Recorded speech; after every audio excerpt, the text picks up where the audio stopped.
Big boss హౌస్లో కొన్నిసార్లు తెలిసి చేస్తారో తెలియక చేస్తారో తెలియదు, కానీ మొత్తానికి టూత్ పేస్ట్ అనుకొని చెప్పేసి ఫేస్ వాష్ని పెట్టేసుకున్నాడు పృథ్వీ. మరి ఆ విషయాన్ని నిఖిల్ అక్కడ అది వేసుకున్నావా ఇప్పుడు అనేసరికి ఎవర్రా నువ్వు, అది టూత్ పేస్ట్ కాదు ఫేస్ వాష్ అని అయితే తెలియజేస్తాడు.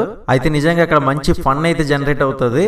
ఇక ఆ తర్వాత చూసినట్లయితే బిగ్ బాస్ ఒక రకంగా చెప్పాలంటే చీఫ్లని కెప్టెన్ లాగా చూస్తున్నాడు. అది కూడా ఒక రకంగా రాజుతో పోలుస్తూ సైన్యం లేని రాజు రాజు కాదని చెప్పేసి ఒక ఇండైరెక్ట్ ఇంట్ అయితే ఇవ్వడం జరిగింది. మరి ఆ తర్వాత చూసినట్లయితే ఇందులో భాగంగానే టాస్క్ అనేది పెట్టడం జరిగిందనమాట. ఈ యొక్క టాస్కుల్లో మరి మొత్తానికి చీఫ్కి సైనికులను తీసుకొస్తారు, అదేనండి రాజుకి సైనికులను తీసుకొస్తారేమో. మరి ఆ యొక్క టాస్క్లను బట్టి మనం అర్థం చేసుకోవచ్చు.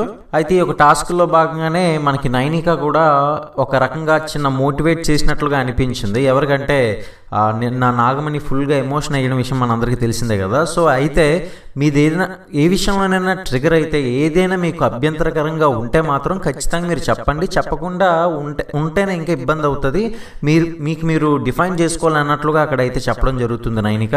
అంటే ఈ టాస్క్లో భాగంగా వారి యొక్క అభిప్రాయాన్ని తెలియజేస్తూ ఉండాలన్నమాట. కంటెస్టెంట్స్ అంతా కూడా వారి యొక్క ఒపీనియన్స్ అనేది, అంటే ఒక నామినేషన్స్లో ఇప్పుడు ఎలాగైతే నామినేట్ చేయడానికి రీజన్ చెప్తామో అవతల వాళ్ళు మనకి ఎంత అవసరం అనేది, అంటే ఎవరు మనకి నెసెసరీ అనుకుంటారో వాళ్ళని దృష్టిలో పెట్టుకొని కొన్ని రీజన్స్ అనేది చెప్పడం జరుగుతుంది అనమాట. మరి చూడాలి ఎవరికి ఎవరు పొగుడుకుంటారు, వాళ్ళకి వాళ్ళే సెల్ఫ్గా అనుకుంటారా, లేకపోతే ఎదుటి వాళ్ళని కూడా దృష్టిలో పెట్టుకొని వారి యొక్క అభిప్రాయాన్ని తెలియజేస్తారా అనేది ఎపిసోడ్లో చూసేయండి. మరిన్ని అప్డేట్స్ కోసం ఛానల్ని సబ్స్క్రైబ్ చేసుకుని లైక్ చేయడం మాత్రం మర్చిపోకండి.